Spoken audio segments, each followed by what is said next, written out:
I'm joined here today by George Sullivan, who's set to fight Mickey Gall at UFC Lincoln. George, man, how are you? I'm great, man. Never been better, dude. Feel phenomenal. Feel awesome. I'm ready.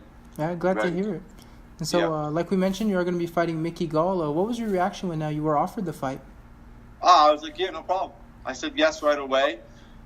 He's not that experienced. It's not a big fight. He's a name, but that doesn't make him a big fight. You know what I mean? I fought in competition way above his competition, and I'm not taking nothing away from him. Anybody who fights in the UFC, Nate feels in this caliber is a dangerous man. You know, he offers what he offers. I've never said no to a fight. I've always said yes. So, you know, to me, I just wanted to fight. I didn't care who it was. What was the first thing that popped into your mind when you heard the name Mickey Gall? Dude, I was excited just to fight him, you know. It doesn't matter to me who I fought. Kurt called me up, and he's like, will you fight him? And I said, yeah, obviously I would. You know, there's not a person in the UFC I wouldn't fight. I've never said no. So I was super excited, you know. And obviously he's still young in his career, still learning, but I'm sure you've looked at the matchup a little bit. How do you think you match up with him? I think I match up great for him. Everything I'm good at, he's not. I'm just as good at grappling as he is, and wrestling. I'm stronger. I'm faster. You know, he's got slick jiu-jitsu, but Randy Brown really showed a lot of holes in his game. A lot of holes. Obviously, his career, it's still young. We've kind of seen his entire career, I guess. It's been in the UFC. What do you make of his last couple of fights? The first 3 fights he had in his career were a joke. They were nobodies. I don't even know who they are. I mean, listen, let's be honest. I fought top competition to get into the UFC. He got in on a show. He hasn't beaten anybody credible. Sage Northcutt was still young and looked terrible in that fight. Then he fought a real fighter, Randy Brown, and look what happened. You know what I mean? I've been fighting guys like Randy Brown in cage fury. I fought harder competition, tougher guys. You know, I'm not, like I said, I don't take away nothing from anybody. Every human being is dangerous. But I just feel what I bring to the table is light years ahead of what he does. And I just got to go out there and fight. And I fixed the problems that I had in the Nico fight. I was way too big. And I'm the lightest I've been in my career. I've never been under 185 2 weeks out. I've always been 195. I'm 10 pounds lighter than I was in the Nico fight. So I feel, you know, it's just a different, I improved. It was me that lost the Nico fight, not my skill. It was my weight cut. And so you did return to fight Nico Price, obviously, after 2 years off. How did you feel making your return? Do you feel like there was a little bit of rust in that fight? Yeah, there was rust, and it was also the first fight I ever did without an IV. Because remember, when I was supposed to fight, it got canceled. So I never even got to play with the idea yet. So I was still new to the fighting without an IV thing. And, you know, look, I was destroying Nico in the second round, and my hands cramped and I gassed. So, yeah, it was terrible, man. I remember I was elbowing him in the face, and I cut him open. He was obviously winning the fight. And then as I was hitting him, he started to get up, and my hands, like, they waffled. I couldn't open them. And that's when he got up and then punched me in the face and choked me. So, you know, I basically beat myself. I dropped 18.5 pounds in 4 days. He only cut 11. And I was like, you know what? Can't do that with no IV. And I learned the hard way. So this time I dieted before the fight camp. Like I said, I was 184 pounds the other day. I've never done that. I'm usually 200 pounds this far out, 195 pounds. So we upped the cardio, the wrestling, the judo, everything. So, you know, I feel like a new fighter. I feel better, smaller. And so you did have some issues with USADA, a lot of controversies, a lot of issues. Yeah. Did your opinion on USADA change after the whole situation? Well, I was screwed over. Everybody knows that. I had medical proof. I was suspended for fertility medication that I still had proof that I needed, but I was 36% under the testosterone level, so they knew I wasn't taking steroids. That's why they contacted me. I gave them all the paperwork for the fertility to cancel out because I was having problem producing, and they wind up suspending me for not asking them first and applying for an application. I didn't get suspended for cheating. Yeah. And then the first time I got suspended for the deer velvet, I passed my drug test. They bought their own bottle.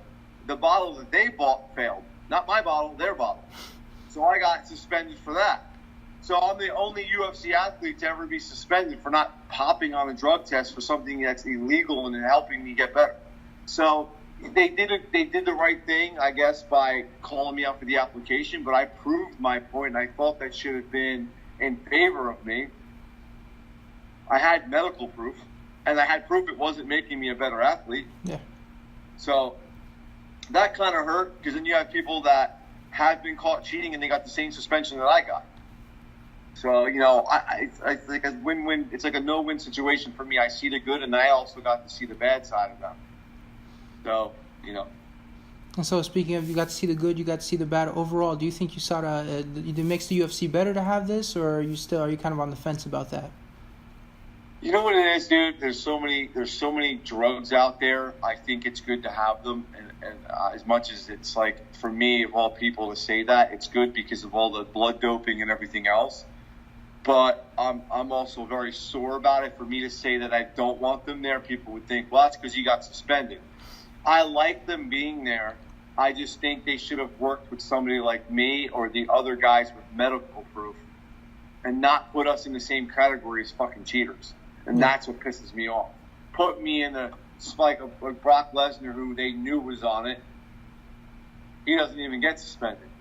I have an application with medical proof, trying to have a baby of all things, and then I'm told that it's a necessity. It's not a necessity. It's a privilege to have a kid, and that I don't need to do it because it's a kid and it's not life-threatening. So that hurt me and my wife, but it is what it is. And so, obviously, that's hindered your personal life as well. What are you doing today to kind of get past that? I mean, are you going to have to go a different route? I mean, what's sort of the plan for you? For the wife? The baby? Yeah. For all. Yeah, we just put out $42,000 for in vitro. So, we found out today. Oh, okay. So today we found out today that everything worked. Our embryos are good. So we had to take everything and get embryos made. So we went from a $600 solution to a $42,000 solution, and we're going on a 2-year battle with this. So hopefully we get to release in a couple of months that she's pregnant. But, luckily we found a great doctor, Dr. Damien, and he's fixing us. I'm glad to hear you found a solution, even if it's obviously there was an easier one, but I guess, Yeah, it was either retire, they said, and then come back. Oh, yeah. I didn't want to do that. I mean, yeah, because that's messing with your career too, obviously. So, I mean, it's... Yeah, I got to fight now. I'm 37 years old, and I want to keep fighting. I don't want to come back at 38 years old, 39 years old, and be rustier, you know what I mean? Yeah, obviously. So, and so coming back to your fight, I mean, you're going to be fighting Mickey Gall. Do you think this is too soon for him?